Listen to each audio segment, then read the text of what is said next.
cheminer, ça va un peu changer. Bonjour à tous et à tous, j'espère que vous allez bien. Alors aujourd'hui dans cette vidéo, vous avez été extrêmement nombreux à me demander ça en commentaire, de vous expliquer comment se fait une vente aux enchères de A à Z. Je vais essayer de vous prendre toutes les différentes parties, tous les intervenants, parce qu'en fait finalement vous voyez le résultat, l'aboutissement, mais il y a plein de petites mains dans l'ombre qui opèrent pour pouvoir faire une vente aux enchères et que tout se passe bien. Donc je vais essayer de vous expliquer tout cela. Une vente aux enchères, c'est en fait il faut qu'on ait des objets, hein, c'est le principe, il faut qu'on ait des objets à vendre pour pouvoir les présenter au public.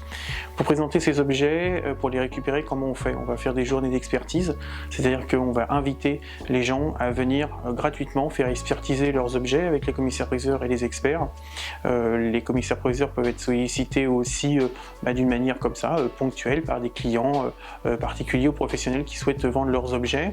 Un canal de distribution qui est un petit peu connu, c'est lors des successions.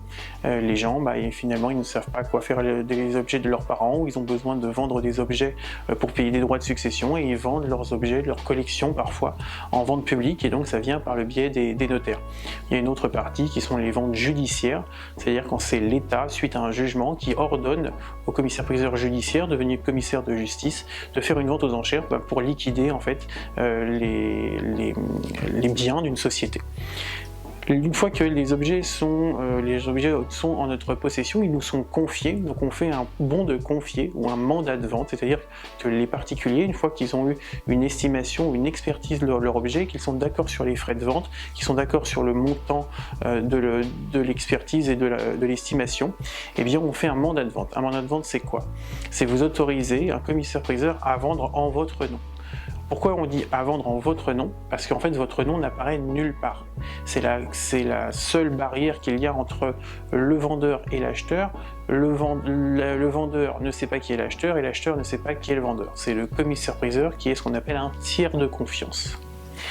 Une fois que ces objets sont, on les a récupérés, on les a expertisés, donc ça prend plus ou moins de temps de faire des recherches, si c'est bon, si c'est pas bon, des recherches historiques, des recherches bibliographiques, etc.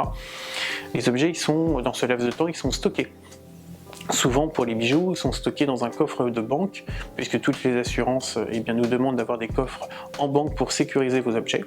Donc vos objets ils sont en coffre et assurés à la valeur de l'estimation basse. Ces objets ils sont ensuite décrits.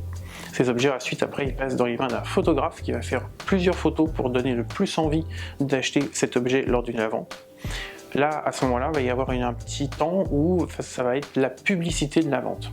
Notre métier, c'est vente aux enchères publiques. Et vente aux enchères publiques, ça veut dire quoi? C'est que les catalogues, les ventes, les résultats sont publics. Et il faut donner envie au maximum de gens de connaître que vous avez une vente, connaître les objets que vous avez dedans et donner envie que des acheteurs les achètent. Pléonasme. Une fois qu'en fait on a ces objets, qu'on les a fichés, qu'on les a mis au coffre, qu'on les a expertisés, qui sont photographiés, on va faire un catalogue. Ce catalogue en fait, il peut être de plusieurs manières. Il peut être soit un catalogue imprimé, soit ce qu'on appelle une liste, soit juste mis sur Interenchères ou sur Drouot, qui sont les deux principales plateformes de vente aux enchères en France. Une fois que ce catalogue est mis en ligne, on va dire une quinzaine de jours avant la vente, des gens peuvent nous laisser des ordres d'achat, ils peuvent nous laisser des demandes d'informations complémentaires. Est-ce que je pourrais avoir la photo du dessous d'un tableau, de l'arrière d'une table, du dos d'une montre, etc., etc. On leur fait les photos gratuitement et c'est dans ce laps de temps, sur une quinzaine de jours avant la vente, où on sent un petit peu si la vente va bien se passer ou pas bien se passer parce qu'on a beaucoup ou pas d'intérêt. Avant, mes confrères les plus expérimentés vous diraient qu'il y avait ce qu'on appelle aussi des ordres d'achat. Les ordres d'achat, c'est que dès que les gens avaient le catalogue dans les mains, papier ou internet, ils disaient « Oh, le lot numéro 34, il m'intéresse beaucoup. Bon, comme je peux pas être là physiquement en salle ou sur internet, je laisse un ordre d'achat en demandant au commissaire-priseur ou à l'expert d'enchérir à ma place jusqu'à tel prix. » Aujourd'hui, grâce à la multiplication, par exemple des applications, que ce soit sur Drouot, sur Interenchères, où très facilement vous pouvez connecter à la vente, mettre un ordre secret, les ordres d'achat qu'on recevait avant la vente ont malheureusement un petit peu disparu. Une fois que vous avez fait cette publication de ce catalogue-là, vous avez pu répondre aux différentes questions des potentiels acquéreurs, souvent vous avez l'exposition physique des lots. Pourquoi l'exposition physique des lots?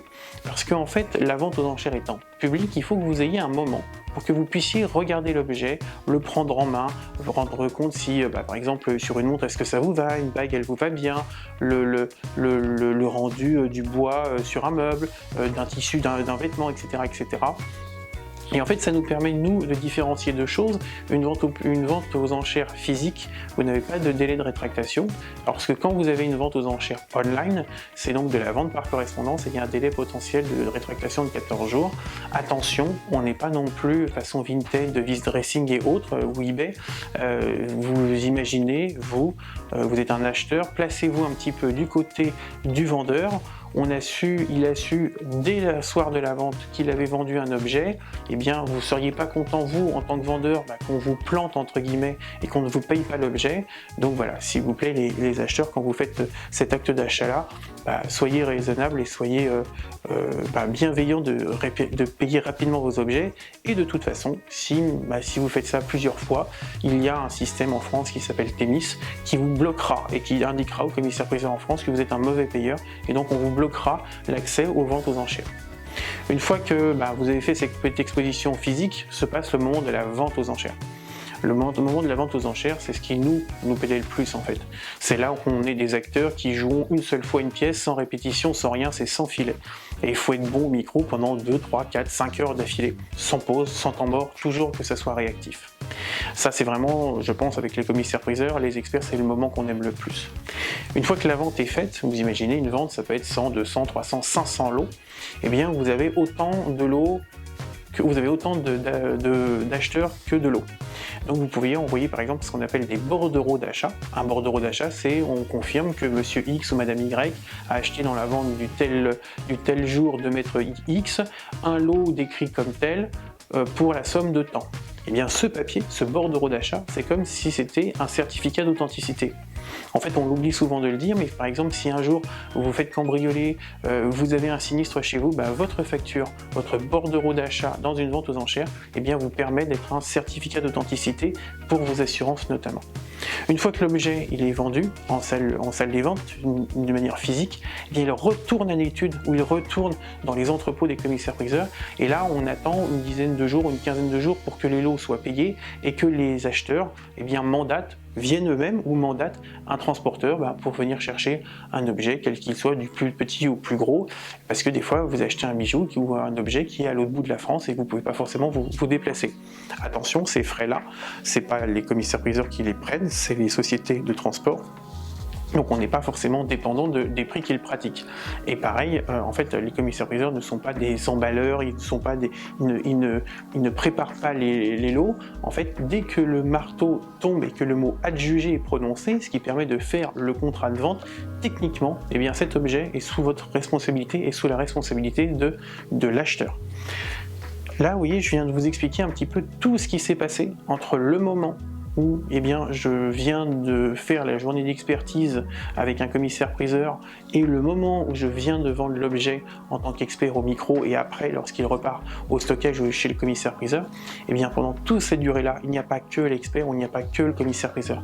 Il y a les administrateurs de vente, ceux qui sont en fait à l'administration qui vérifient que vous avez bien envoyé votre bordereau, que votre bordereau est bien signé, que vous avez bien envoyé votre RIB pour pouvoir être payé, que le photographe a bien été réservé, que les photos sont bien faites, qu'on va faire une pub dans certains de magazines, vérifier les dates de clôture des pubs, que la mise en ligne de la vente elle soit à la bonne date, que les lots ne soient pas inversés, que les photos soient dans le bon ordre, que le jour de la vente, que tout soit pointé avec des étiquettes, que ça soit extrêmement précis, que rien ne se perde, qu'il faut faire attention au vol potentiel, que tout soit bien réglé lors de la vente, qu'il n'y ait pas de problème, qu'on a bien fait toutes les listes de téléphone, que tous les ordres d'achat soient bien pris, que tout le monde ait la répartition en fait de ce qu'il a à faire pendant la vente, parce que c'est une seule fois que ça se passe, il n'y aura pas de possibilité de revenir en arrière, qu'une fois que tout est vendu, et bien que tout soit bien dispatché, que certaines personnes le récupèrent tout de suite en salle, que certaines personnes demandent que ça soit renvoyé à l'étude ou au stockage, gérer le stockage, gérer les gens qui vont venir dans votre stockage, qui n'est pas forcément dans votre lieu de travail, pour pouvoir que les transporteurs vous amènent votre objet chez vous.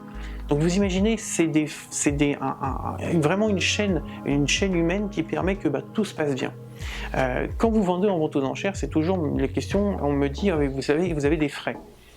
Là, en fait, je viens vous expliquer à quoi servent ces frais. Vous imaginez un photographe, ça prend du temps, ça prend des sous. À chaque fois, on assure votre objet. À chaque fois, on met en banque, au coffre votre objet. À chaque fois, on le transporte, votre objet. À chaque fois, on le manipule, il faut faire extrêmement attention. Pour un objet à 10 €, pour un objet à 100 000 €, eh bien, il y a autant de travail. Donc c'est vraiment important que vous compreniez ça. Il y a des fois des sommes, c'est pas énorme, qui sont gagnées.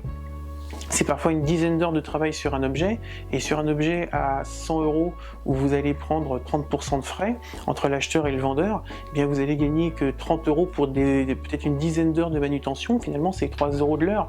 C'est même pas un quart du SMIC. Alors évidemment, il y a des lots qui nous permettent de mieux travailler, de mieux vivre, mais quand on a cette passion, en fait, moi je considère que je prends autant de plaisir sur un lot à 10 € qu'un lot à 100 000, eh bien en fait, comprenez que les frais, ça permet de faire fonctionner énormément de gens. Et ça, c'est extrêmement important, parce que c'est ce qui permet de faire cet équilibre dans le marché de l'art, et que on vous propose des lots de plus belle qualité, avec des plus belles photos, avec des plus belles descriptions qui donnent vraiment envie. Et finalement, en fait, c'est toutes ces choses-là, ça permet de valoriser en tant que vendeur vos objets, et en tant qu'acheteur, ça vous sécurise énormément. Voilà, j'espère que j'ai été le plus complet possible pour vous expliquer comment se déroule une vente aux enchères. Je vous invite tous et toutes à venir en vente aux enchères. Vraiment, venez.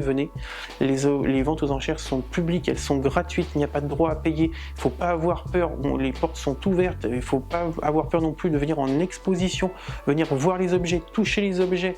Les salles des ventes sont souvent, ce que je dis souvent, les salles des ventes sont des musées gratuits où vous pouvez toucher les œuvres. Le jour où vous irez au Louvre et que vous toucherez la Joconde ou alors le Vénus de Milo, je suis pas sûr qu'il n'y a pas quatre gardes qui viennent vous crier dessus. Nous, on viendra pas vous crier dessus justement quand vous voulez voir un objet, on va vous l'expliquer, on va vous le montrer, on va vous transmettre notre passion, et c'est pour ça qu'il faut venir en vente aux enchères. Et sur ce, je vous dis à très bientôt.